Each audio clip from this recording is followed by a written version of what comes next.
Kapolri Jenderal Listio Sigit Prabowo bentuk tim transformasi reformasi Polri. Komjen Krisnanda Dwi Laksana ditunjuk menjadi ketua.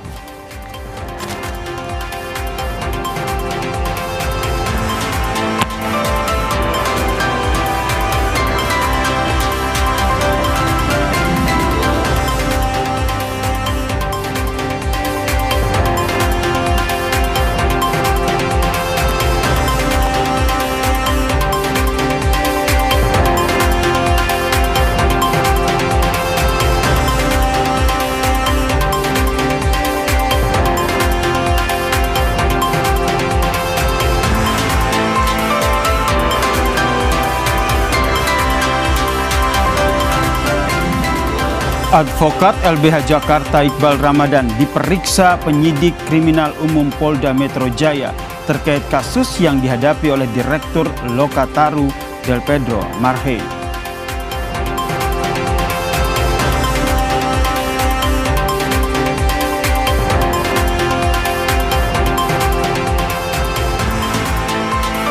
Komandan Pusat Polisi Militer TNI Maijen Yusri Nuryanto menegaskan, proses hukum oknum TNI yang memukul pengemudi ojek daring di Pontianak tetap berlanjut.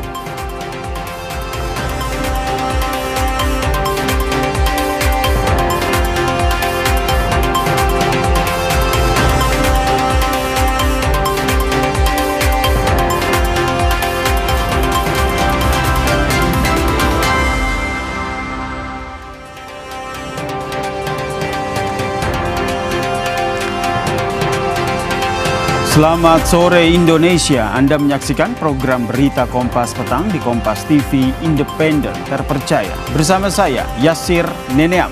Dan saya, Cynthia Rompas, Saudara. Informasi pertama kita awali dari Madiun. 20 rumah di Kabupaten Madiun, Jawa Timur rusak diterjang puting beliung. Selain merusak rumah, puting beliung juga menumbangkan sejumlah pohon.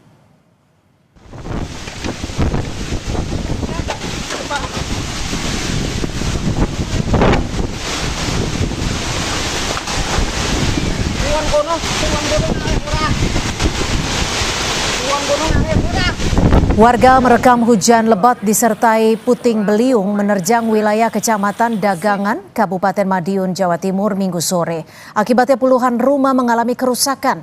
Salah satu warga desa Ngranget menyebut bencana puting beliung terjadi secara tiba-tiba dengan waktu singkat. Atap rumah warga berjatuhan sehingga membuat warga panik menyelamatkan diri. Itu katanya bapaknya kan duduk di teras. Itu katanya ada kayak dari atas gitu loh, hitam gitu, gulung-gulung gitu, terus itu nabrak itu apa itu pohon itu durian. Terus jadi sampai kayak gini tuh, durian, kelapa itu semuanya patah semua.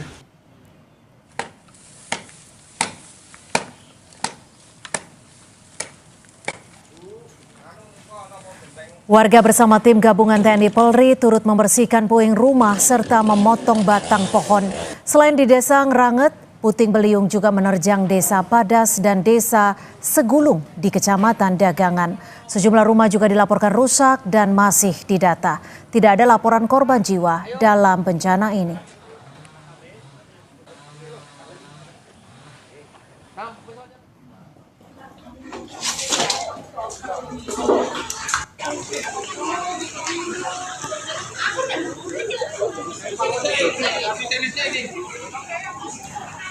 Angin kencang juga melanda kawasan Kepung, Kabupaten Kediri, Jawa Timur dan mengakibatkan puluhan atap rumah warga rusak di Dusun Benowo, Kabupaten Kediri pada Minggu sore. Tidak ada korban jiwa, namun warga merugi hingga puluhan juta rupiah. Kini warga dan petugas bergotong royong memperbaiki rumah yang terdampak.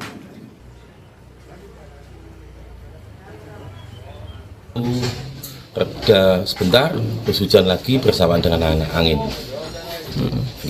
Di sebelah sini di Bunden, yang di rumah istri dan anak. Ya kebetulan di ruang tamu ini makan bakso, terus tahu genteng sama melorot semua, lari keluar, terus ternyata ada yang terbang sampai sini. Keinformasi lain saudara, advokat LBH Jakarta Iqbal Ramadan diperiksa penyidik kriminal umum Polda Metro Jaya terkait pengembangan kasus yang dihadapi oleh Direktur Lokataru Del Pedro Marhain. Iqbal yang merupakan salah satu tim kuasa hukum Del Pedro diperiksa sebagai saksi dalam kasus ini. Pengembangan kasus dugaan penghasutan dan provokasi yang saat ini dihadapi oleh Direktur Lokataru Del Pedro menyeret sejumlah nama termasuk Iqbal Ramadan. Hari ini saudara, Iqbal Ramadan menjalani pemeriksaan sebagai saksi. Iqbal merupakan advokat Lembaga Bantuan Hukum Jakarta yang memberi pendampingan bantuan hukum terhadap Del Pedro Marhain dalam kasus ini. Iqbal sendiri mengaku tidak memahami penyebab dirinya dipanggil penyidik, namun memenuhi panggilan penyidik Polda Metro Jaya untuk memberikan keterangan secara utuh. Saya juga bingung sebenarnya pemanggilan saya ini untuk perkara yang mana atau hasil pengembangan yang posko bantuan hukum untuk pelajar gitu. Itu yang dianggap sebagai provokatif. Nah, sebenarnya banyak orang juga yang kemudian bertanya kok bisa gitu posko bantuan hukum dianggap sebagai bentuk provokatif gitu untuk mengajak orang-orang melakukan kerusuhan gitu. Sebelumnya saudara, pada awal September lalu Direktur Eksekutif Lokataru Del Pedro Marhain ditangkap dan ditetapkan sebagai tersangka atas kasus dugaan penghasutan. Del Pedro disebut menyebar ajakan untuk berbuat ricuh terhadap anak dan pelajar di bawah umur.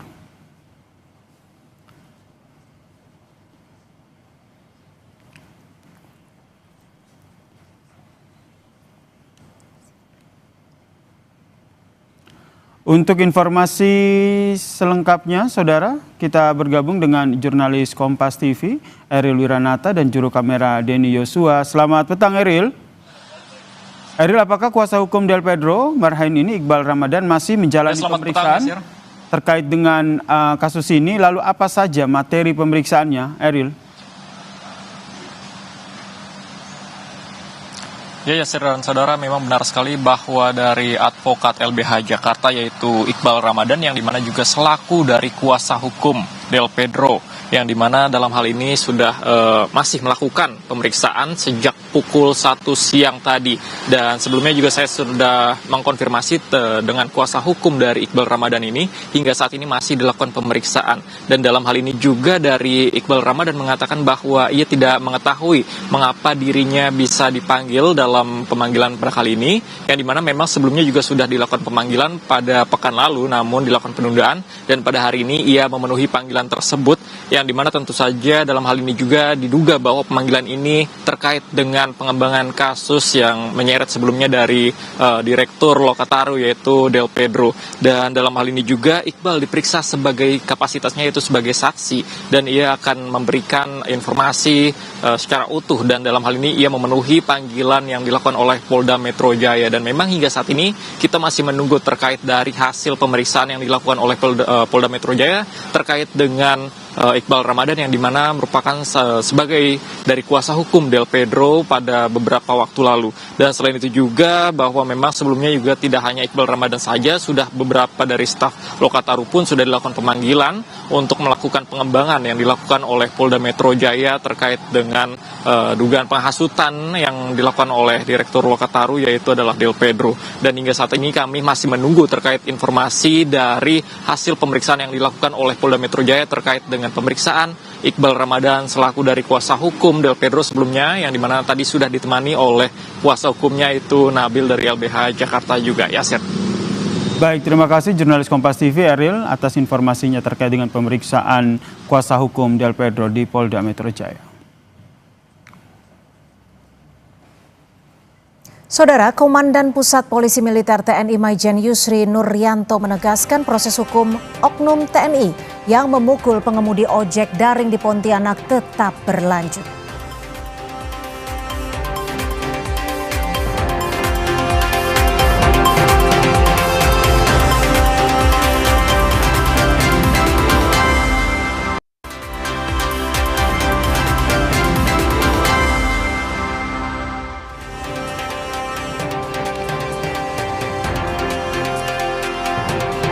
Terima kasih Anda masih bersama kami di Kompas Petang. Saudara Komandan Pusat Polisi Militer TNI Maijen Yusri Nuryanto menegaskan kasus oknum TNI yang memukul pengemudi ojek daring di Pontianak tengah diselidiki Polisi Militer Angkatan Darat. Aksi penganiayaan ini terjadi di Jalan Panglima Aim Pontianak Timur. Kasus pemukulan terhadap sopir ojek daring oleh oknum TNI diusut Polisi Militer. Peristiwa dipicu pelaku yang emosi lantaran diklakson korban saat pelaku akan memundurkan mobilnya. Maijen Yusri Nuryanto menjelaskan meski Letda FA dan pengemudi ojek daring sudah berdamai, namun kasus pemukulan akan diusut secara hukum. Sudah berdamai ya. Jadi pelaku dalam ini mungkin ya ini kan terjadinya di jalan ya, di jalan mungkin karena emosi atau apa sehingga terjadi pemukulan. Ya sebetulnya itu tidak boleh ya. Tapi kedua belah pihak sudah berdamai, tetapi proses penyidikan berlanjut. Dan kita juga sudah mengingatkan ya, sering para Dansat mengingatkan pada anggotanya untuk menghindari jangan sampai terjadi selisih paham dengan masyarakat. Sebelumnya permintaan maaf disampaikan anggota TNI Letda FA. Pelaku mengakui kesalahannya lantaran memukul korban pengemudi ojek daring Teguh Syukma Akbar di Kota Pontianak, Kalimantan Barat.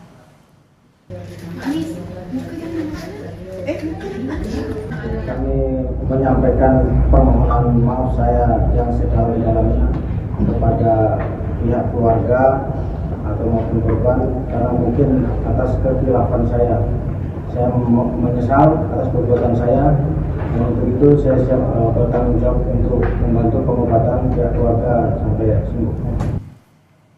Akibat pemukulan, korban sempat mengalami kesulitan bernafas dan menjalani operasi akibat patah tulang hidung. Pihak keluarga menolak damai dan menuntut proses hukum tetap berjalan. Meski pelaku sudah meminta maaf dan melakukan mediasi, keluarga menolak jalan damai sehingga kasus ini tetap akan dilanjutkan ke proses hukum. Enggak mau jalur damai ya Kak ya? Enggak bisa, soalnya udah sampai ke operasi juga, biarpun operasinya ditanggung sama pihak pelaku, keluarga besar enggak mau gitu. Kemarin juga udah mediasi sama kepala EM juga, pelakunya juga, sama kepala ojol juga, jadi itu jalur hukum udah ada tangan apa segala macam. Dalam perkembangan terbaru, Saudara, Pangdam 12 Tanjung Pura Maijen Jamal Walel menjenguk pengemudi ojol korban penganiayaan anggota TNI di rumah sakit Senin siang. Pangdam meminta maaf kepada keluarga dan korban serta memastikan proses hukum tetap berjalan. Pangdam pun menjelaskan kasus ini bukan terkait institusi namun antar individu.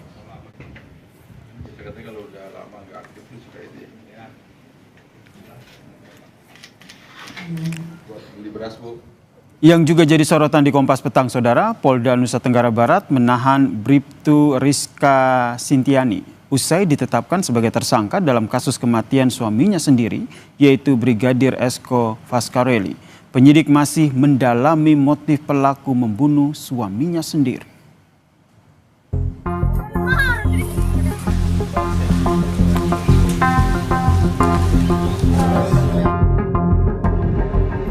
Kasus tewasnya Brigadir Esko Fascarelli, anggota Polsek Sekotong, Lombok Barat, menguak fakta mencengangkan publik usai polisi menetapkan istri korban, Bribtu Rizka Sintiani, sebagai tersangka. Psikolog forensik menilai motif pembunuhan menyangkut emosional dan diduga ada keterlibatan pihak lain. Dalam situasi semacam ini, ketika pelaku adalah perempuan dan korban adalah laki-laki, apalagi mereka memiliki ikatan suami istri, maka patut kiranya kita berspekulasi lebih kedepankan kemungkinan adanya motif emosional. Mereka tidak cukup punya kesanggupan melakukan konfrontasi yang frontal terhadap laki-laki, maka dibutuhkan keterlibatan pihak lain untuk menyelesaikan aksi kejahatan yang dia lakukan. Keluarga korban meminta agar proses hukum berjalan lebih cepat, termasuk segera melaksanakan reka ulang atau rekonstruksi agar berkas segera dilimpahkan ke jaksa dan sidang cepat tergelar. Jadi perkara sudah naik ke tahap penyidikan. Terus ada beberapa hal, keterangan saksi dan lain sebagainya sudah diperiksa juga, dan ada keterangan saksi yang dibutuhkan, kami akan lengkapi. Dan intinya itu rahasia penyidikan dan dalam waktu dekat mungkin akan diungkap. Sebelumnya Brigadir Esko Fascarelli dilaporkan hilang kontak pada 13 Agustus 2025. Keluarga lantas mencari ke beberapa tempat. Brigadir Esko akhirnya ditemukan dalam kondisi tak bernyawa di perkebunan warga yang berjarak 50 meter dari rumahnya di Dusun Iyor Lembang, Lembar, Lombok Barat, Minggu 24 Agustus. Jasad korban langsung dibawa ke Rumah Sakit Bayangkara. Hasil otopsi mengungkap ada tanda kekerasan akibat benda tumpul di leher korban. Istri korban, Rizka, berprofesi sebagai anggota kepolisian yang bertugas di Humas Polres Lombok Barat, sementara sang suami adalah anggota Intel di Polsek Sekotong. Tim Liputan, Kompas TV. Kita bahas lebih dalam soal kasus tewasnya Brigadir Esko bersama dengan mantan Kapolda Jawa Barat Irjen Purnawirawan Anton Carlyan. Selamat petang, Pak Anton. Selamat petang. Pak Anton, menurut Anda ini sudah ditetapkan istrinya yang juga merupakan anggota Polri juga menjadi tersangka. Tapi mengapa polisi hingga saat ini belum mengungkap apa sebenarnya motif dari kasus ini? Ya, justru seharusnya di dalam hal ini Polri bisa lebih transparan. Karena ya kalau untuk motif dalam keluarga kan, kalau tidak ada keterangan yang jelas ini sangat sulit, dan setiap pembunuhan itu kan ya harus ada motifnya. Ya, kemungkinan kalau menurut kita kalau motif dalam keluarga itu ya sebagaimana yang pernah terjadi, bisa motif masalah kurang transparansinya keuangan, kemudian juga bisa juga masalah will dan fear. Nah, karena masalah-masalahnya itu pasti sangat-sangat urgen sehingga sampai mengakibatkan terbunuh. Kemudian juga di dalam hal ini kan wanita. Kalau wanita, saya sepakat ini kemungkinan besar ada kerjasama dengan pihak lain, karena tidak mungkin ya dieksekusi sendiri, kecuali mungkin ya ditembak ya gitu. Kalau ditembak ya sudah selesai. Dan ini pun juga yang agak heran ini, kalau tidak salah jarak waktu antara hilang dengan ditemukannya itu agak lama ya. Betul, agak lama. Tanggal 13 baru ditemukan tanggal 24. Ini hampir 11 hari. Nah, kemana yang 11 hari ini? Ini perlu penelitian yang lebih dalam. Apalagi sekarang dari pihak Bribtu Rizka itu sendiri ya mengatakan keberatan akan dijadikannya sebagai tersangka. Memang jadi menurut Anda, Pak Anton, ada keterlibatan dari pihak lain, tidak ada tersangka tunggal yang sudah ditetapkan oleh polisi, yaitu istrinya sendiri. Karena kalau kita lihat korban ini sendiri kan sebenarnya adalah seorang polisi yang bertugas sebagai intel begitu, yang kita tahu bahwa memiliki keterampilan sedemikian rupa sehingga akhirnya bisa dikatakan apakah mungkin ini pelaku bertindak dengan bantuan orang lain seperti yang Anda sampaikan tadi? Ya, itu seandainya tersangkanya itu adalah istrinya gitu kan. Tapi kan ini juga belum jelas apakah betul tersangkanya ini istrinya atau tidak. Nah, karena adanya keberatan-keberatan dan masalah apakah dia punya keahlian atau tidak, dalam kondisi yang lengah ya tetap saja bisa terjadi sehebat apapun juga. Jadi ya walaupun memang kita ahli bela diri saja, tapi dalam titik yang lemah kita bisa saja, apalagi sampai dikeroyok oleh beberapa orang. Ini kan sangat memungkinkan. Ini yang kemungkinan-kemungkinan analisa-analisa yang bisa kita sampaikan. Jadi seandainya memang betul itu istrinya sebagai tersangka, otomatis pasti dilakukan oleh beberapa orang. Dan karena motifnya lebih kepada kalau ya Pak Anton, motifnya lebih kepada arah, maaf saya potong, motifnya lebih kepada memang urusan keluarga, karena ini urusan lebih kepada urusan personal gitu, karena ini suami dan istri, atau Anda melihat ada motif lain? Kita belum bisa memastikan secara tajam ya, karena kita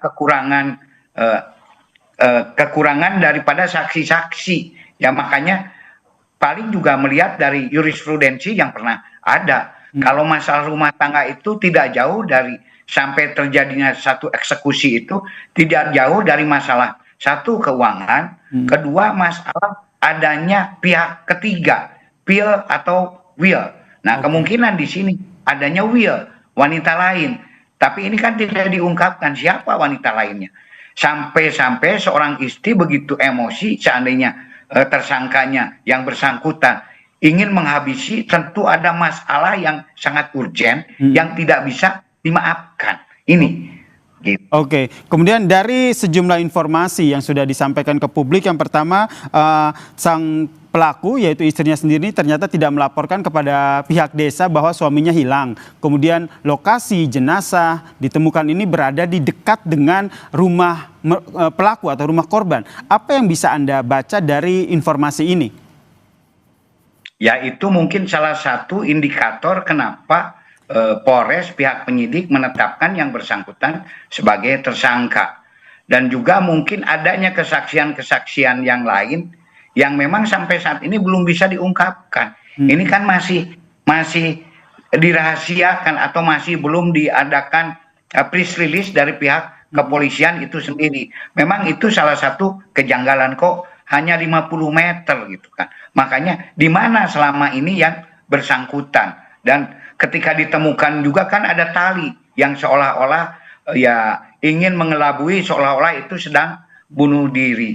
Ini pun juga ya perlu sekali lagi biar masyarakat tidak bertanya-tanya, apa salahnya tim Polri menyampaikan press release mulai dari motif, saksi-saksi, tersangka dan lain-lain. Toh ini sudah terbuka daripada sekarang masyarakat malah bertanya-tanya, ini kurang transparansi daripada pihak Polri. Jadi menurut Anda mendorong pihak Polri agar segera mengungkap ya motifnya apa dan juga sebenarnya kronologi kejadiannya seperti apa ya?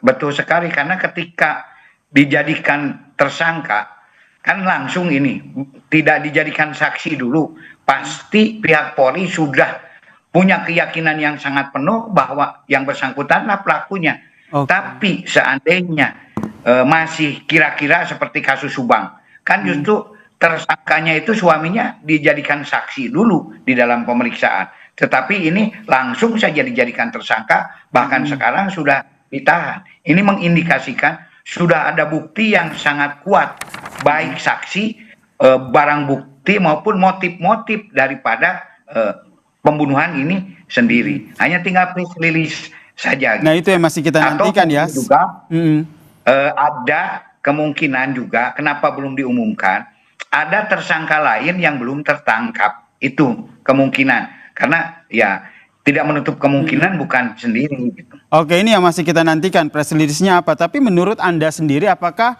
faktor korban yang juga merupakan anggota Polri ini jadi salah satu pertimbangan kenapa akhirnya Polri ataupun pihak penyidik ini berhati-hati dalam mengungkap motif dari kasus ini? Saya kira dengan contoh kasus Sambo itu sangat terbuka sekali. Karena ketika polisi melakukan satu tindak pidana, maka yang berlaku adalah selain hukum internal yaitu disiplin dan etik, juga berlaku hukum sipil yaitu hukum pidana. Nah, kalau pembunuhan ini kan lebih menyangkut kepada ranah hukum sipil, hukum pidana. Jadi ya harus ya diungkap secara transparan sehingga bisa lebih jelas. Oke, sekali lagi yang saya tanyakan ke Pak Anton, jadi kenapa akhirnya Polda NTB ini masih belum juga mengungkap motif dari kasus ini?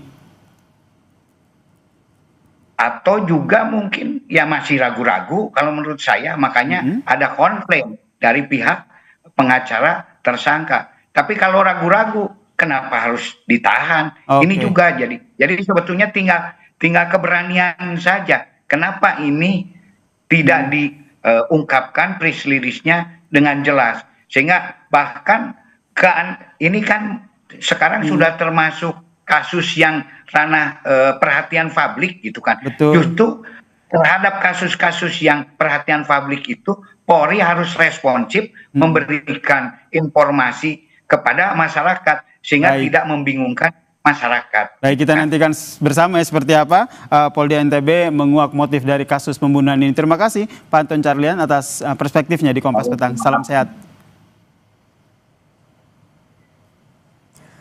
Saudara, Kompas Petang juga hadir dengan informasi lainnya. Di antaranya Kapolri Jenderal Listio Sigit Prabowo bentuk tim transformasi reformasi Polri. Komjen Krisnanda Dwi Laksana ditunjuk menjadi ketua.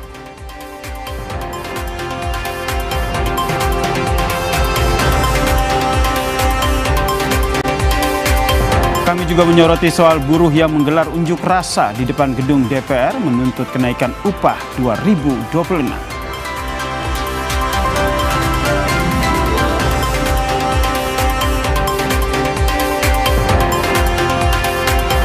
Usai menghilang karena alasan tugas ke Jakarta, Bupati Buton menyatakan siap jika dipanggil Kemendagri.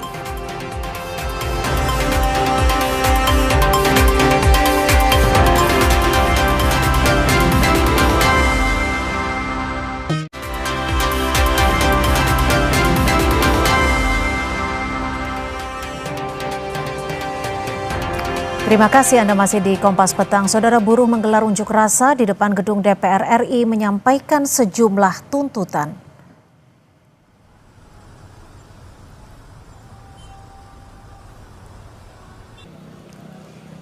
Ada beberapa tuntutan buruh hari ini, seperti permintaan kenaikan upah buruh tahun 2026 sebesar 8,5 hingga 10%. Penghapusan sistem outsourcing yang dinilai menyengsarakan buruh. Buruh juga meminta pengesahan segera RUU Ketenagakerjaan dan meminta tegakkan supremasi sipil berkaca dari peristiwa demonstrasi akhir Agustus lalu.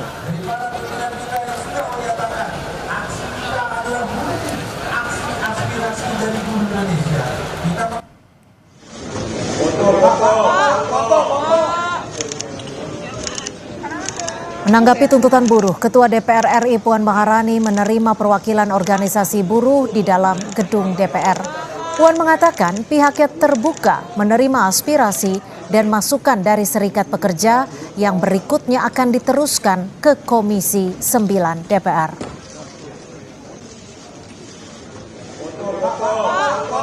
Agar outsourcing benar-benar dihapuskan. Karena itu benar-benar sebuah kondisi yang sangat menyakitkan buat kami para pekerja. Kemudian yang terkait dengan upah 2026 kami meminta kepada pemerintah agar menerbitkan ketentuan upah minimum yang besarannya adalah 8,5 sampai 10,5. Itu kenaikan untuk upah minimum. Kami DPR RI juga akan membuka diri untuk menerima masukan-masukan tersebut untuk bisa menerima hal tersebut sebagai meaningful participation yang akan dimulai besok diterima oleh Komisi 9. Wakil Menteri Ketenagakerjaan Afriansyah Nur merespon positif tuntutan buruh. Wamenaker berharap RUU Ketenagakerjaan akan segera terbentuk di tahun depan agar hubungan antar serikat pekerja dan pengusaha dapat tercipta lebih baik.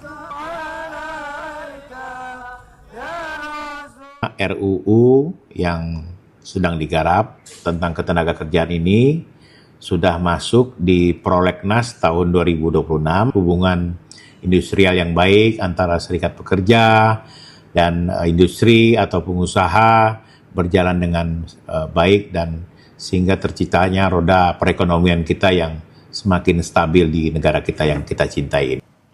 Saudara, hari ini Bupati Buton Alvin Akawijaya Putra kembali hadir ke publik. Kali ini dirinya menghadiri acara Bawaslu mengenai penguatan kelembagaan pengawas pemilu Kabupaten Buton. Usai acara, Bupati Buton mengatakan dirinya tidak berada di Buton karena sedang berada di Jakarta melakukan kunjungan kerja. Bupati siap bila dipanggil Kementerian Dalam Negeri terkait pemeriksaan dirinya yang dilaporkan warga hilang hampir sebulan. Alvin akan mempersiapkan diri mengumpulkan sejumlah dokumen terkait kegiatannya selama di Jakarta. Berarti nanti kalau dipanggil nanti bawa semua bukti-bukti kunjungan kerja selama di Jakarta, Pak ya? Iya, dan sebenarnya bisa dengan mudah memonitor gerakan saya sebenarnya. Kan sosmed saya juga aktif, yang ofisial tentunya. Di Jakarta apa yang kita lakukan. Nanti kita akan menunjukkannya ke teman-teman di Mendagri itu seperti itu. Berarti Pak Bupati siap ya kalau dipanggil ke Mendagri? Saya siap, kita siap ya. Sangat siap. Saya sangat siap, enggak apa-apa. Memang ya seperti itu tuh. Harus ada pertanggungjawaban yang jelas, saya setuju sekali. Dan memang kita punya data-data.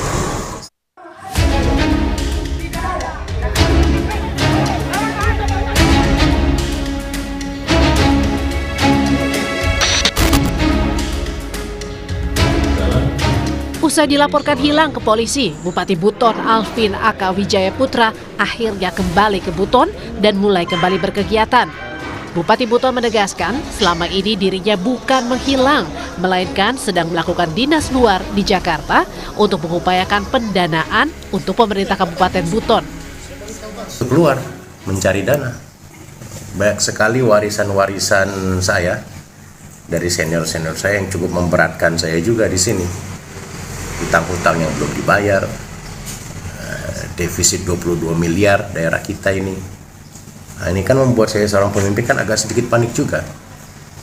Kalau saya hanya berdiam diri di balik kursi, tidak ke pusat, membuka jaringan, meminta bantuan dari kementerian-kementerian, siapa yang akan bantu Buton? Kementerian Dalam Negeri sedang mendalami kejadian ini. Apakah ada pelanggaran yang dilakukan Bupati Buton meski yang bersangkutan meninggalkan daerah Buton dengan alasan mencari pendanaan? Wakil Menteri Dalam Negeri Bima Arya bilang, tugas kepala daerah bukan hanya mencari pendanaan alternatif, imbas dana transfer ke daerah dipangkas, tapi pelayanan publik juga jadi prioritas seorang bupati. Sedang masih didalami oleh inspektorat begitu. Secara detail apakah melanggar atau ada hal-hal lain yang perlu diberikan teguran atau sanksi. Apakah Pak Bupati telah mendapatkan izin dari gubernur? Karena kalau keluar daerah, apalagi tadi selama lebih dari 7 hari, ya itu harus memohon izin. Pak daerah salah satu tugasnya adalah yang sekarang sangat juga penting, mencari pendanaan alternatif, apalagi di tengah kebutuhan untuk menguatkan kapasitas fiskal. Tetapi tentu saja tugas kepala daerah bukan itu saja, ada hal-hal lain juga, pelayanan publik harus dipastikan, terutama sekarang ini keamanan, ketertiban, kondusivitas itu harus menjadi atensi juga gitu. Dalam waktu dekat, Kementerian Dalam Negeri akan segera memanggil Bupati Buton Alvin Aka Wijaya Putra setelah hampir sebulan dinas di Jakarta. Tim Liputan, Kompas TV.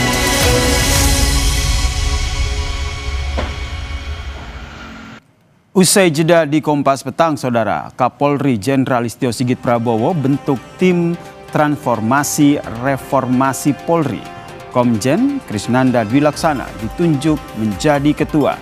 Simak perbincangannya usai jeda di Kompas Petang.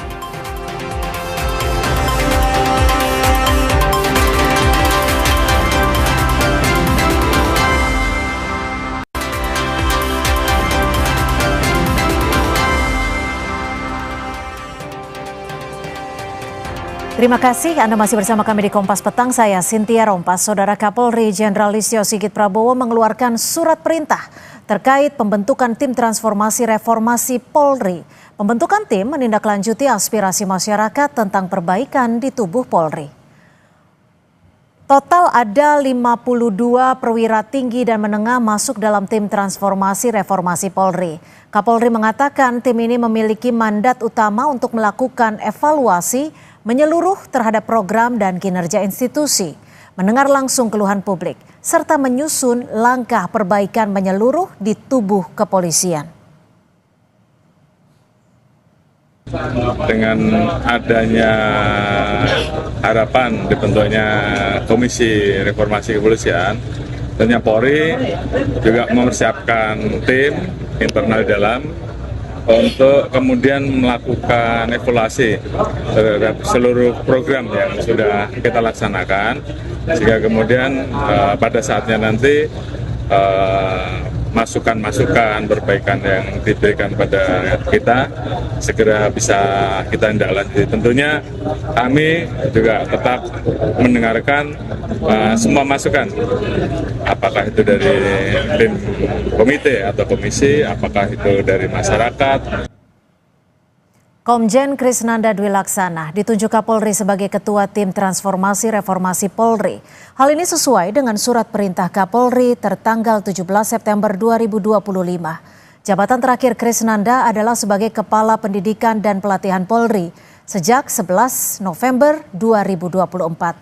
Sebelumnya, ia pernah menjadi Kepala Sekretaris Pimpinan Lemdiklat Polri dari 23 Desember 2022 hingga 11 November 2024. Lulusan Akpol pada 1989 ini juga pernah menjabat Direktur Keamanan dan Keselamatan Korlantas Polri.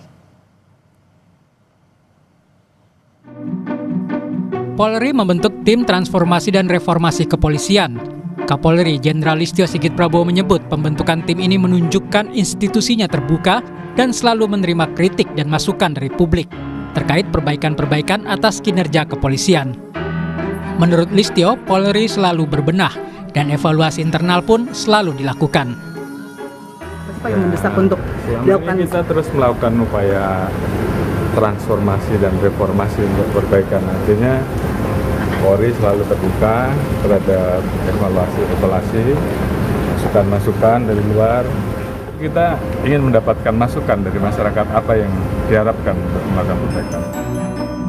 Sebelumnya, Presiden Prabowo Subianto menunjuk ex-Wakapolri Ahmad Doviri menjadi penasihat khusus Presiden bidang keamanan ketertiban masyarakat dan reformasi Polri, yang bertugas merumuskan perubahan dan perbaikan Polri yang akan diserahkan ke Presiden. Pihak Istana Kepresidenan juga mengundang sejumlah tokoh untuk bergabung dalam Komite Reformasi Polri. Menteri Sekretaris Negara Prasetyo Hadi mengungkapkan salah satu tokoh yang diundang adalah mantan Menteri Koordinator Politik Hukum dan Keamanan Mahfud MD.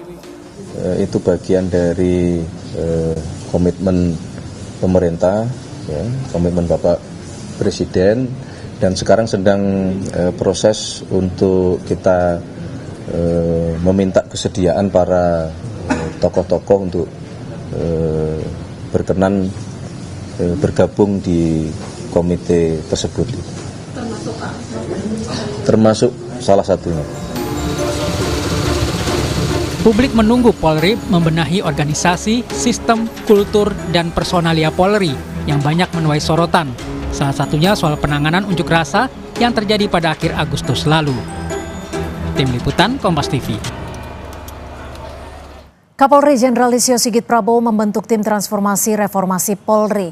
Kapolri memerintahkan jajarannya untuk berkoordinasi dan bekerja sama sebaik mungkin dengan unsur terkait demi kelancaran reformasi Polri. Apa yang harus dievaluasi dan direformasi di tubuh Polri? Kami membahasnya bersama mantan Kabar Reskrim sekaligus penasihat Kapolri Ito Sumardi dan juga Direktur Eksekutif Amnesty International Indonesia Usman Hamid. Selamat petang Mas Usman. Pak Ito, terima kasih sudah berkesempatan di Kompas Petang. Mbak Cita, selamat petang Mas Usman. Selamat petang Pak Ito. Ya, saya ke Mas Usman terlebih dahulu. Ini Kapolri membentuk Tim Transformasi Reformasi Polri. Apa catatan Anda dari tim ini ketika isi dari anggota timnya terdiri dari 47 perwira tinggi dan juga 5 perwira menengah? Ya, catatan kami yang paling sentral adalah tidak adanya pelibatan unsur masyarakat. Padahal pelibatan unsur masyarakat ini sangat penting untuk memastikan bahwa agenda transformasi dari reformasi Polri itu bisa berjalan secara baik. Baik itu di tingkat struktural maupun di tingkat kultural, termasuk di dalam penanggulangan unjuk rasa. Cara lebih spesifik lagi, bagaimana sih sebenarnya prosedur-prosedur penanganan unjuk rasa itu, penangkapan, penahanan, penggunaan water cannon, gas air mata, sampai dengan tindakan-tindakan pemolisian lainnya seperti penggunaan peluru, baik peluru karet maupun peluru tajam. Tapi itu baru satu aspek di antara sekian banyak aspek yang saya kira penting untuk dijadikan bahan evaluasi untuk agenda transformasi dan reformasi Polri. Nah, karena itu diperlukan pelibatan unsur masyarakat. Kalau hanya kepolisian sendiri akan sangat sulit untuk memastikan agenda reformasi itu bisa berjalan dengan baik. Oke, Pak Ito, kalau menurut Anda sendiri bagaimana? Apakah sudah cukup jika diisi oleh anggota Polri sendiri? Dan bagaimana Anda menilai ataupun melihat dari sosok Pak Krisnanda ini? Ya, pertama saya menjawab Pak Usman sekaligus memberi informasi bahwa tim transformasi reformasi Polri ini saat ini didampingi oleh 32 penasehat ahli Kapolri, di mana anggota Polri-nya hanya 3, Mas Usman, saya, Pak Bekto, dan Pak Rianto. Yang lainnya ada Pak Hendardi, ada Pak Nurholis dari HAM, ada Pak Kiki, ada profesor-profesor, ada juga Ibu Pungki, mantan ini, ada juga Ibu Tika ya, dari masyarakat sipil pun juga lengkap jadi Pak. Jadi kita sudah maraton mengadakan pertemuan yang ke-7 dipimpin Bapak Wakapolri, di mana hasil daripada penasihat ahli Kapolri ini dikirimkan ke posko presisi dan juga kepada tim reformasi, di mana saya langsung menyampaikan kepada Pak Krisnanda usulan dari para penasihat ahli Kapolri yang betul-betul mereka dari kelompok masyarakat yang memiliki satu pengetahuan yang beraneka ragam ya, terkait masalah struktur, masalah kultur, dan lain sebagainya. Nah, kemudian yang kedua, memang kalau reformasi untuk Polri ini tentunya menurut saya satu hal yang memang satu keharusan. Karena objek daripada Polri ini kan masyarakat, Mbak. Masyarakat itu dinamis, sehingga tentu akan banyak sekali perubahan-perubahan yang harus disesuaikan. Ternyata dari hasil penelitian kami, pengkajian kami, yang dari reformasi birokrasi Polri yang dibuat pada tahun 89 itu sebetulnya normanya sudah bagus. Tetapi pada saat implementasinya ini yang kemudian memang memerlukan satu pengingatan kembali ya, bahwa SOP yang sudah dibuat itu sebetulnya baik. Tapi pertanyaannya kenapa sampai terjadi di luar daripada yang ditentukan. Nah, ini saat ini yang menjadi kajian daripada tim reformasi. Perubahan di sektor mana yang paling krusial harus dirubah saat ini, Pak Ito, berdasarkan catatan dari tim ini? Yang pertama adalah yang paling krusial adalah kultural. Memang kultural ini kan kita lihat bahwa daripada sikap perilaku daripada anggota ini baik dalam kesehariannya maupun dalam kedinasannya, ini yang saat ini menjadi fokus daripada tim. Demikian, Mbak. Oke, Anda setuju Mas Usman jika kultural atau culture dari Polri sendiri wajib dirubah di Polri sendiri? Dan bagaimana Anda menilai sosok Pak Krisnanda ini? Ya, saya kenal Pak Krisnanda cukup lama. Ia adalah salah satu perwira tinggi Polri yang dikenal sebagai perwira tinggi pemikir. Tetapi problemnya di sini bukan sekedar bagaimana kita bisa mengandalkan perubahan lewat sosok yang memiliki kemampuan berpikir, tetapi bagaimana mendorong perubahan secara struktural. Tadi Pak Ito menyebutkan sudah ada misalnya nama-nama yang tadi disebutkan yang merupakan unsur masyarakat sipil. Dalam pandangan saya, mereka bukan lagi bagian dari masyarakat sipil, karena mereka melekat di dalam struktur kepolisian, lebih tepatnya sebagai penasehat Kapolri. Dan mereka sudah selama ini ada di dalam lingkungan kepolisian. Kalau mereka memiliki peran yang sangat kritis terhadap kepolisian atau terhadap penyimpangan-penyimpangan yang terjadi selama ini, barangkali saya masih bisa mengerti. Tapi selama ini kan daya kritisnya rendah sekali, bahkan nyaris tidak ada gitu. Jadi untuk apa berada di dalam kalau tidak misalnya mendorong perubahan yang besar gitu. Atau yang kedua, kalaupun misalnya Kapolri ingin melibatkan unsur masyarakat, mengapa tidak dari luar sekalian? Kenapa harus diambil dari dalam kembali? Jadi mereka memiliki konflik kepentingan karena mereka berada di dalam status penasehat Kapolri dan tentu saja menerima remunerasi, menerima status hubungan formal dengan kepolisian, sehingga saya khawatir kehilangan daya kritisnya gitu. Jadi kita butuh orang yang benar-benar punya bebas dari kepentingan. Butuh orang-orang yang mau bersuara kritis dan jujur bicara tentang masalah-masalah struktural maupun masalah-masalah kultural di kepolisian. Nah, soal kultural itu saya kira memang masih ada, tetapi problem kultural di dalam kepolisian itu kan sebenarnya juga sangat dipengaruhi oleh problem struktural. Misalnya begini, apakah pihak kepolisian dalam melakukan kekerasan terhadap demonstran murni karena otonomi personal mereka atau otonomi kelembagaan mereka, rasanya sulit dipisahkan dari kebijakan struktural, kebijakan pemerintah. Jadi kalau pemerintah, misalnya Presiden memerintahkan Kapolri untuk mengamankan sebuah kebijakan yang di mata masyarakat tidak adil, akibatnya polisi berbenturan dengan masyarakat, bukan karena kultur kekerasan yang ada di dalam kepolisian, tapi lebih karena problem struktur kebijakannya yang tidak adil gitu. Kami tangkap. Akar masalahnya. Pak Ito, oke, kami mungkin seperti yang disebutkan Mas Usman tadi, Pak Krisnanda adalah sosok yang berintegritas, berjiwa pemikir. Tapi di sisi lain, ketika kita melakukan reformasi, sejatinya adalah tidak hanya berkaca, tapi juga menerima masukan dari pihak luar yang mana diperlukan. Mengapa sampai saat ini belum ada pihak dari luar yang mungkin bukan purnawirawan, tapi juga yang mengkritisi kebutuhan publik ikut dalam tim ini?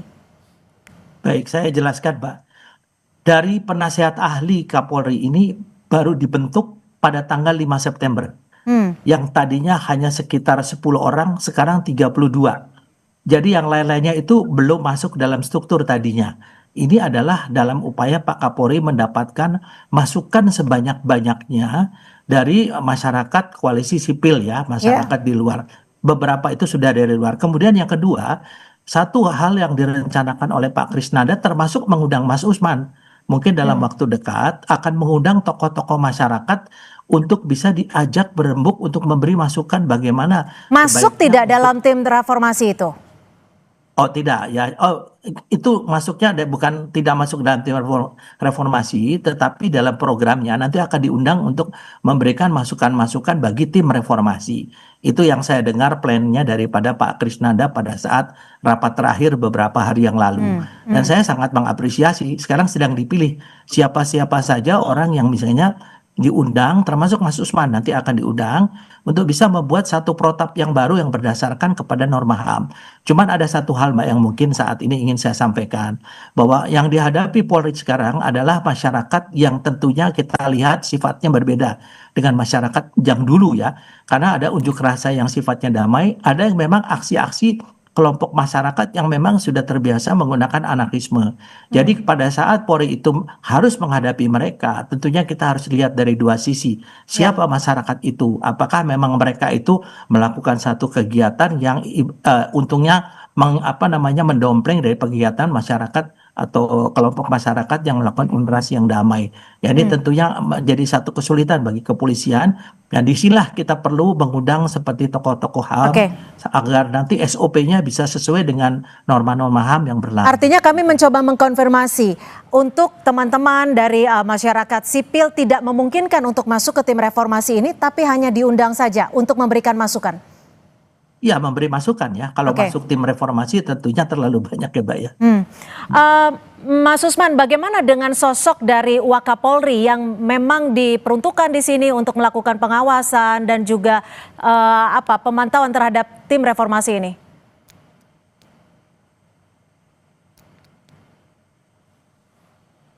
Baik, kami akan mencoba memperbaiki dengan Mas Usman Hamid. Saya kembali ke Pak Ito. Pak Ito, jika memang di dalam tim reformasi ini adalah terdiri dari anggota tim Polri sendiri, internal sendiri, lalu bagaimana mengatasi jika nantinya ada terbentur konflik kepentingan di sana? Saya kira tidak ada konflik kepentingan ya, Mbak. Itulah mengapa kemudian tiba-tiba untuk penasihat ahli ini menjadi sekian banyak ya. Dari berbagai disiplin ilmu, kemudian juga melibatkan dari pihak luar nanti di dalam untuk diundang oleh tim reformasinya Pak Krisnanda. Dan juga saat ini saya melihat daripada keseriusan Polri yang dikomandani oleh Bapak Wakapolri, Pak Dedi ya, saya kira beliau itu sangat concern untuk bagaimana memperbaiki Polri. Dan ini kita sudah tidak ada tawar-tawaran lagi. Saya lihat upaya yang dilakukan oleh Wakapolri dan jajaran Mabes Polri itu betul-betul mereka sangat serius ya, dan kita sebagai purnawirawan yang dilibatkan juga tentunya merasa mengapresiasi ya, karena banyak masukan pengalaman-pengalaman kami yang diambil untuk kemudian dimasukkan ke dalam satu bahan yang untuk dikaji secara bersama. Karena banyak juga norma-norma yang sudah kita buat dulu, karena saya juga dulu sebagai ketua tim reformasi birokrasi Polri ya tahun 89. Jadi banyak hal yang bisa kami sumbangkan kepada tim reformasi untuk kita kaji bersama-sama, yang baik kita teruskan, yang harus menyesuaikan dengan dinamika masyarakat ya harus kita perbaiki, termasuk masukan dari tokoh-tokoh masyarakat baik dalam status sebagai penasihat ahli maupun masyarakat koalisi sipil. Demikian, Mbak. Nanti dari tim reformasi ini apakah juga akan berkomunikasi dengan Pak Ahmad Doviri? Oh pasti, pasti. Sekarang sudah komunikasinya sudah intens, Pak. Karena kan sama-sama latar belakangnya kepolisian dan ini juga semua kan yang lebih tahu untuk mereformasi Polri adalah kita. Karena kita yang alami sendiri, kita yang tahu tentunya masukan dari luar ini adalah untuk bagaimana yang dilakukan oleh Polri ini bisa diterima oleh masyarakat ya. Dan tidak melanggar norma-norma yang ada di dalam masyarakat, norma sosial. Nah ini disampaikan kepada Pak Doviri dan tentunya disampaikan kepada Presiden ya. Mas Usman, Anda disebut akan diundang untuk memberikan masukan. Jadi tidak sebagai anggota tim reformasi, tapi akan diminta masukannya. Bagaimana Anda akan memberikan masukan kepada tim reformasi ini? Apakah ini cukup? Saya banyak undangan sebenarnya, termasuk dari Kompas. Tapi ginilah ya. Saya khawatir kalau komisi ini atau tim reformasi atau tim transformasi reformasi Polri ini tidak melibatkan unsur masyarakat, justru akan membuat pihak kepolisian tidak dapat melihat dirinya sendiri. Kan terkadang ketika kita melakukan evaluasi diri, kita sendiri tidak bisa melihat apa kesalahan kita, apa kelemahan kita. Perlu pihak luar untuk melihat kita, melihat apa yang salah dalam tubuh kepolisian. Jadi kalau dikatakan polisilah yang paling tahu masalah di polisi, ada benarnya, tetapi kadang-kadang banyak salahnya gitu. Justru dari pihak masyarakatlah yang paling bisa merasakan apa yang dilakukan oleh pihak kepolisian dalam pelayanan pelaporan. Ketika Anda diundang untuk memberikan masukan, apakah itu tidak cukup? Apakah memang harus ada dari koalisi sipil yang masuk dalam tim tersebut atau seperti apa? Saya kira harus ada kejelasan terlebih dahulu mandat dari tim transformasi reformasi Polri ini apa. Lalu bedanya dengan komisi reformasi Polri yang ada di kantor istana, di kantor presiden itu apa? Itu juga belum jelas saya kira. Selain masalah ketiadaan keterlibatan unsur masyarakat yang independen ya. Bukan bagian dari struktur kepolisian seperti penasihat-penasihat atau penasihat ahli maupun penasihat khusus gitu. Itu kan sulit untuk dikategorikan sebagai unsur masyarakat yang independen gitu. Gimana Pak Ito, Anda menjelaskan ini? Apa yang membedakan nantinya? Sebetulnya Mas Usman udah menjawab tadi ya, bahwa saat ini pemerintah juga membentuk namanya Komite Reformasi ya, yang langsung di bawah Menteri Kumham kalau nggak salah atau Menseknek ya. Itu semua orang-orang di luar Polri dan mereka tidak tergabung dalam tim reformasi dan sehingga nanti ini akan ditemukan ya pendapat mereka dari segi kan ini permintaan dari Gerakan Nurani Bangsa. Jadi saya kira ada Pak Mahfud MD juga, ya kemudian ada beberapa tokoh yang tentu mereka akan melihat polisi dari luar ya. Dan kalau tim reformasi Polri ini tentunya yang di dalam kan kita melihat dari internal ya. Sehingga nanti ini akan menjadi disatukan menjadi satu kesimpulan yang akan disampaikan kepada Bapak Presiden konsep transformasi reformasi Polri itu kayak apa gitu. Karena kita juga nggak kenal tuh yang di komite-komite kecuali Pak Mahfud MD. Kami coba konfirmasi, artinya saat ini akan ada 2 tim reformasi Polri, satu bentukan Polri, satu lagi yang lain gitu ya, Pak Ito? Ya betul. Tadi kan Pak Menseknek sudah menyampaikan kan siapa-siapa yang ada di sana. Nanti mana yang akan dipakai? Belum tahu ya. Ya nanti pasti dua-duanya itu kan perintah presiden. Dan kita sebaliknya di Polri juga kita melakukan untuk upaya bahwa kita melihat ke dalam ya, inward looking ya. Jadi kalau nanti misalnya dari luar di sana akan ada masukan, tentunya pasti akan disatukan dengan apa yang sudah dilakukan oleh Pak Krisnanda menjadi satu kesimpulan ya, kesimpulan yang sifatnya komprehensif yang disampaikan kepada Bapak Presiden melalui Pak Doviri tentunya. Ya. Pak Ito, ini juga masih menjadi pertanyaan saya ketika tidak ada masyarakat sipil yang masuk dalam tim reformasi Polri ini. Lalu bagaimana memastikan bahwa masukan dari masyarakat sipil ini bisa menjadi keputusan kalau mereka tidak ada di dalamnya, hanya memberikan masukan saja? Saya tadi sudah sampaikan salah satu contohnya Pak Hendardi. Beliau itu sangat getol ya memberikan masukan-masukan yang mungkin bagi Polri ya harus bisa diterima ya karena beliau melihat dari luar. Jadi kemudian Prof Kiki dan lain sebagainya. Percayalah bahwa mereka semua punya integritas ya. Mereka pun juga orang-orang yang istilahnya tidak mungkin akan mengatakan bahwa Polri itu benar kalau memang kita salah atau salah kalau kita benar, demikian. Baik, singkat saja Mas Usman, apakah Anda optimistis terkait dengan tim reformasi Polri ini? Tergantung apa yang dilakukan oleh tim transformasi reformasi Polri dan juga komisi reformasi di Istana Negara. Kalau tidak ada kejelasan konsep dan tujuan transformasi dan reformasi, termasuk perubahan-perubahan dalam waktu dekat seperti pembebasan para tahanan, penghukuman anggota yang misalnya memperlakukan demonstran secara eksesif, secara berlebihan dengan penyiksaan, atau pertanggungjawaban untuk penghukuman mereka yang meninggal dunia di dalam demonstrasi kemarin, tanpa pertanggungjawaban itu semua saya akan terus bersikap skeptis. Oke, tapi Anda bersedia kalau diundang? Singkat saja. Kita lihat nanti ya. Oke, baik. Terima kasih Mas Usman Hamid, Direktur Eksekutif Amnesty International, dan juga Komjen Purnawirawan Ito Sumardi, mantan Kabar Eskrim, sudah berbagi perspektif di Kompas Petang sore hari ini. Selamat sore, salam sehat. Selamat sore Pak Ito, selamat sore Kompas.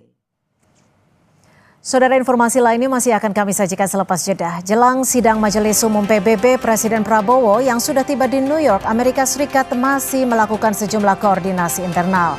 Dalam pidato nanti, salah satu yang diangkat Presiden Prabowo adalah multilateralisme untuk jalan menuju perdamaian.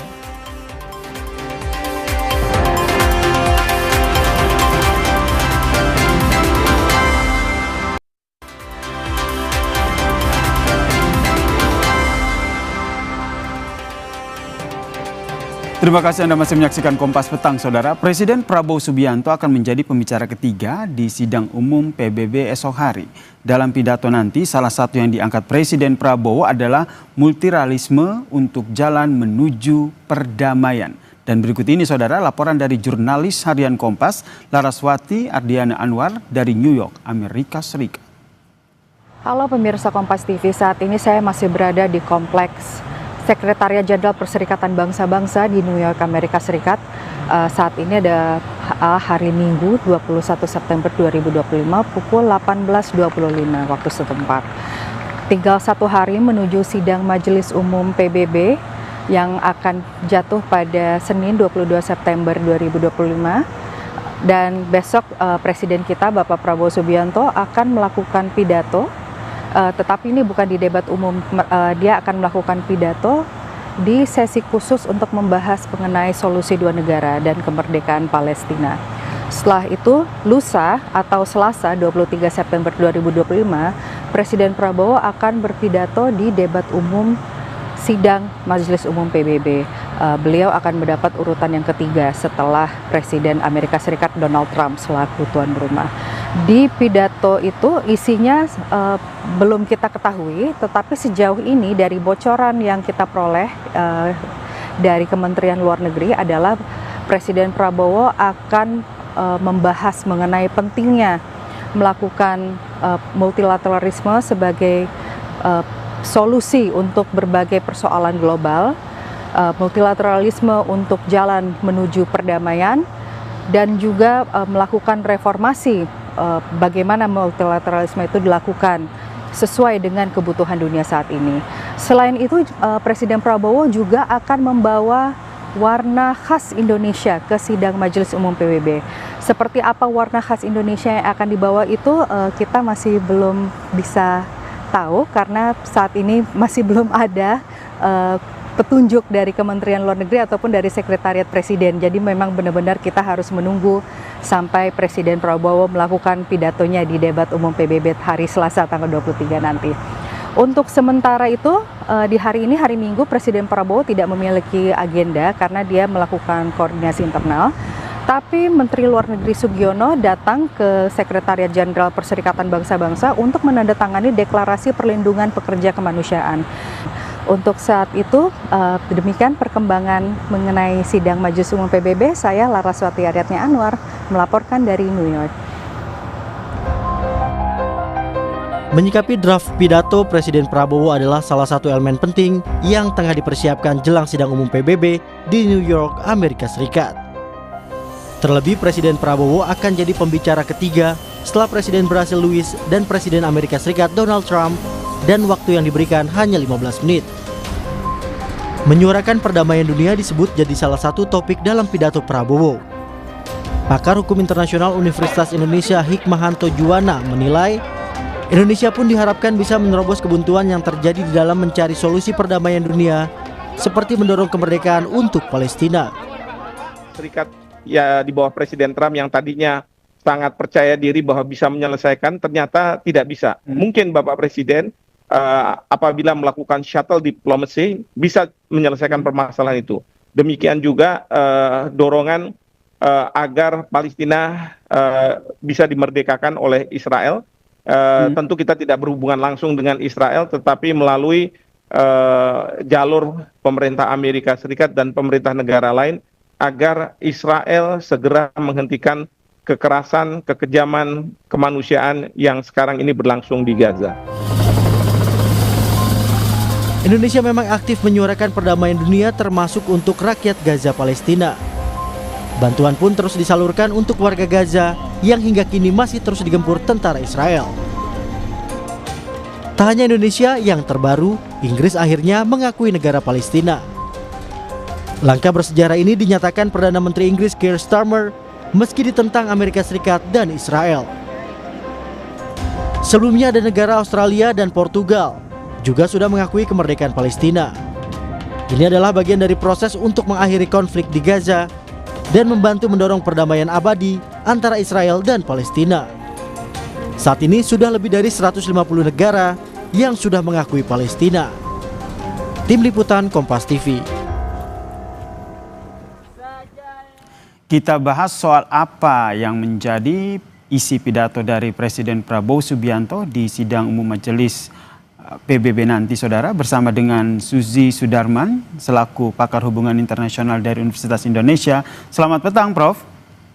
Selamat petang, Mas Yasir. Kalau kita lihat ini memang kita juga penasaran ya sebenarnya isi dari pidato Presiden Prabowo nanti seperti apa. Tapi kalau informasi dari jurnalis harian Kompas yang ikut bersama dengan rombongan Presiden, ia mengatakan bahwa salah satu isi dalam pidato nanti adalah multiralisme untuk menuju perdamaian. Menurut Anda, Prof, bagaimana akhirnya Presiden Prabowo Subianto mengemas topik ini dalam pidatonya yang hanya 15 menit ini?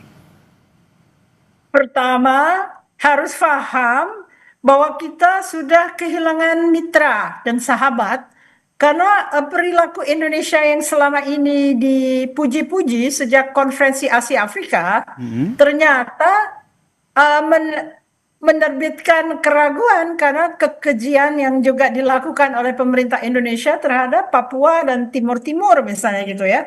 Jadi sebetulnya satu hal yang masih murni seperti kondisi konferensi Asia Afrika sudah jauh dari kenyataan. Jadi kalau misalnya pidato itu sedikit membumbui akan peran Indonesia di forum internasional lainnya seperti OKI, ASEAN, GNB, mengingatkan kembali kepada negara-negara Global South bahwa Global South ini perlu pemimpin dan pemimpin itu harus bisa menghela kekuatan ini agar bisa menandingi kekuatan hegemoni.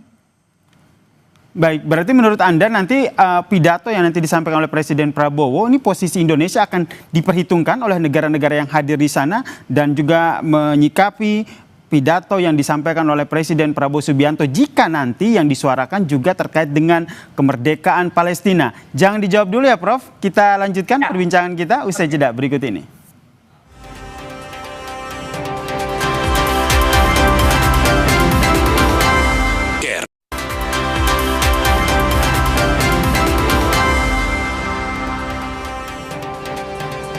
Kita masih membahas Bapak yang menjadi isi pidato dari Presiden Prabowo Subianto di sidang umum PBB nanti. Masih bergabung bersama saya Prof. Susi. Prof. Susi, kalau kita lihat nih salah satu yang nantinya mungkin akan disampaikan oleh Presiden Prabowo adalah bagaimana mendorong perdamaian di Palestina. Seberapa besar Anda melihat ini dorongan yang disampaikan oleh Presiden Prabowo, karena kita tahu Indonesia selama ini terus mendorong perdamaian di Palestina, akan didengar oleh negara-negara yang hadir di PBB?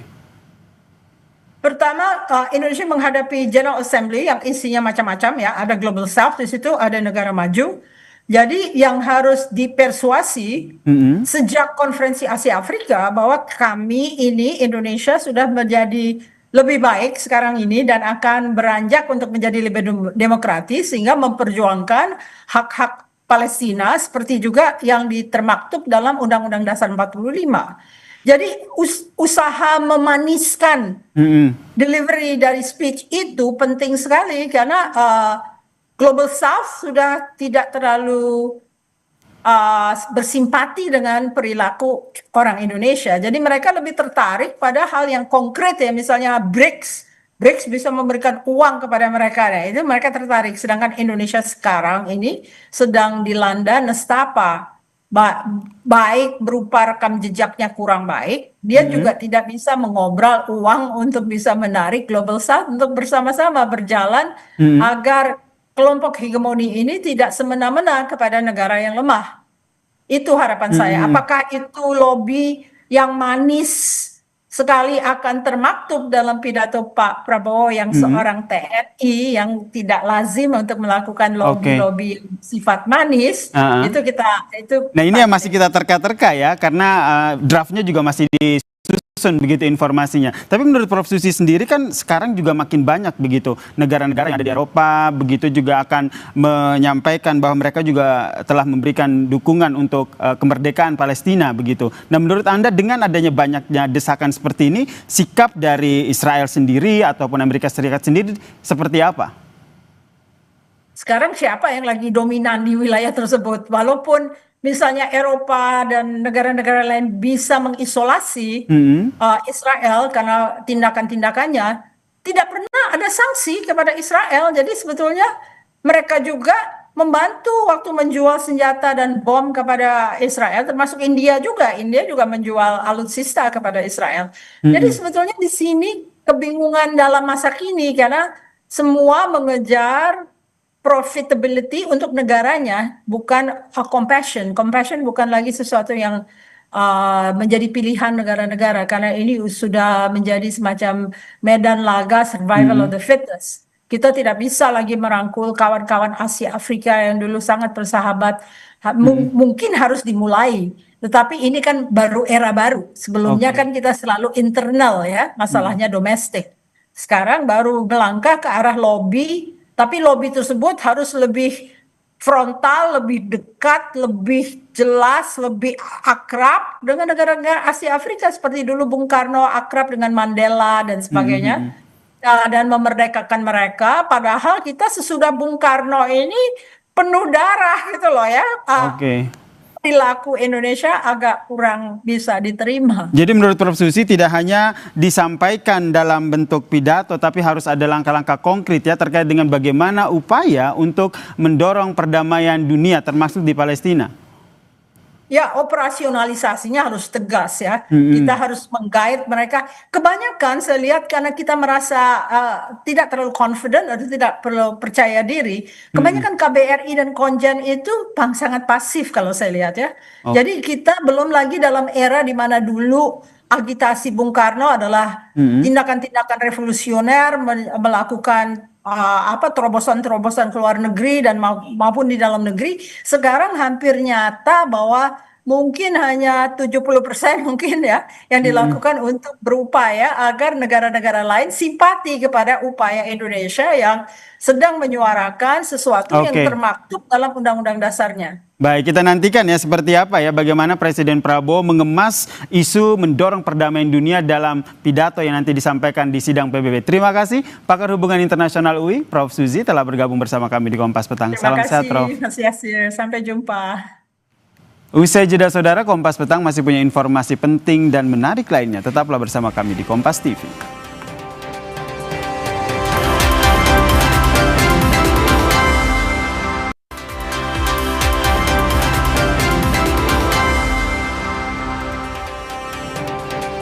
Saudara Bupati Pati Sudewo hari ini menjalani pemeriksaan sebagai saksi kasus dugaan tindak pidana korupsi pembangunan jalur kereta api di lingkungan DJKA. Pemeriksaan hari ini merupakan pemeriksaan kedua Sudewo terkait dugaan tindak pidana korupsi pada pembangunan jalur kereta api di lingkungan DJKA.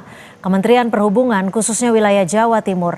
Sebelumnya Sudewo pernah diperiksa penyidik pada 27 Agustus 2025 lalu.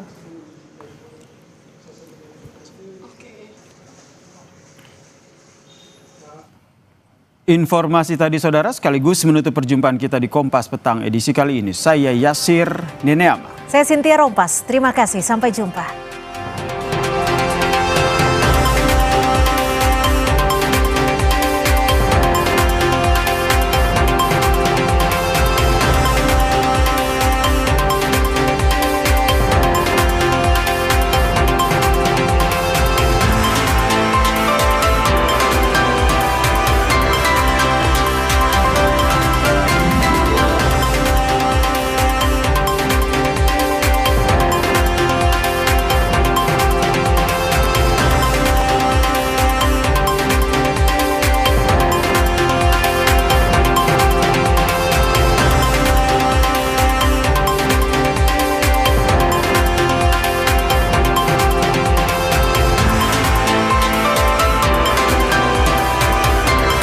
Terima kasih Anda telah menyaksikan Kompas Petang, didukung oleh sugar dulu.